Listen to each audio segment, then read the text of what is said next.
My name is Robert Legault. I've known Terry Downs since we were both about 8 years old. We went to school together at the Landon School for Boys in Bethesda, Maryland. What was your first impression of Terrence as a child? He was a very, very strange kid, and we sort of knew each other by reputation for maybe even a few years before we really got to know each other, because we were both sort of the kid in our respective classes who was, kind of ostracized or made fun of, or whatever you want to call it. So there was a certain bond between us, a certain mutual respect. Was it the French thing, or what was he was mutual just cause for ostracism? Well, that's the kind of thing you can speculate on for the rest of your life. It's just some sort of animal thing with you put a bunch of boys together, and they're gonna like beat up on one or another of them. They'll find one, and in any crowd it always happens. But he did a lot of strange things. One thing was he had very bad acne as a child, and pretty severe, and so this was sort of made him a natural, butt of people's jokes or whatever, and he sort of got into it in a certain way, and that he sort of, I think, came to enjoy the role, and he did various things. Like, I know at one point, I can't remember when, but maybe in about 8th grade or something, he shaved his head. Well, nowadays this wouldn't be so strange, but it was very strange back then.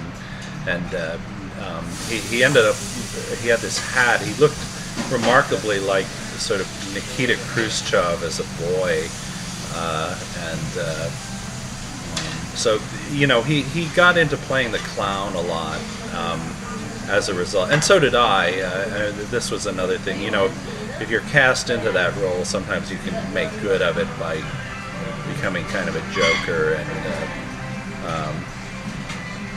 so he cashed in on that aspect. Yeah, and was he kind of hyperactive? Somewhat. That's hard to say. I don't know. I mean, he was very impulsive, which he still is, and but he was just sort of. This place was a very. The best way to describe this school is by talking about another guy who lives on my block, who I met. He lived there about 10 years. His name's Jack McKeever, and he was about 30 when I met him a few years ago, and I was introduced to him by a mutual friend, and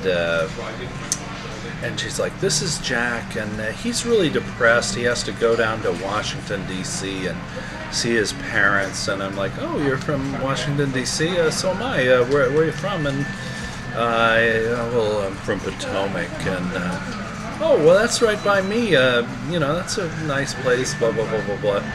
Well, it would have been nice, except I went to this really fucked up private school. And of course, the minute he said that, I knew it could only be one place. And but I played a lie. I was like, what school is that? He's like, well, it's called Landon. And I'm like, my man, class of '67. So that should describe it in a nutshell. It was just a very severe, authoritarian kind of place. Well, it wasn't even so much that. There was just a lot of contempt showered on everyone.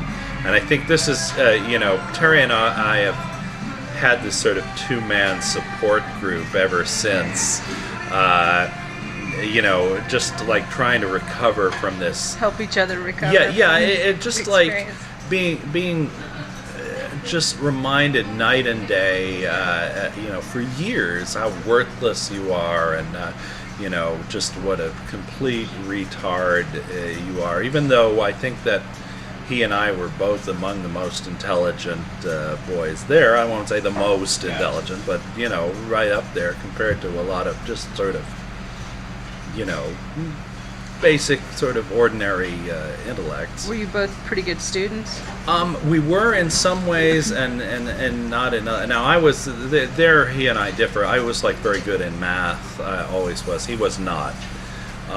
But he was very good in languages. He was much more into sort of history and literature. Yeah. We were both into that, and he was he was good at writing and very very verbal. And there we both were.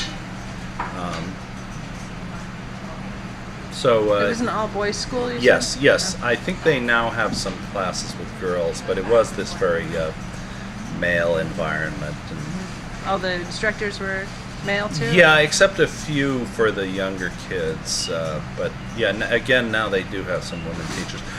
And this school was run by a man, Paul Landon Banfield, hence the Landon School. May he rest in peace.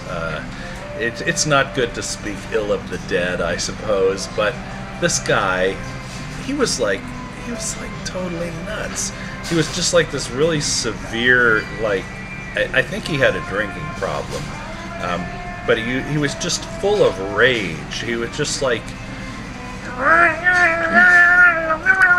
this is how we'd always imitate it. It's just like this short, squat guy with a beet red face, just given to these absolute furies, and a lot of this was directed again at Terry and me, and I think he's still more hung up about it than I am. But he would be considered the headmaster. He was the headmaster, yeah, and the founder of the school. Was this after he had spent a lot of time in France? Now the chronology there is I think he was in France, and he sort of came and went. He was back and forth a couple times, and I'm not entirely sure of the chronology there. But yeah, this made it difficult for him too, I think, since he spent some of his boyhood in Portugal, and I think this was just like night and day. This was just like this whole different,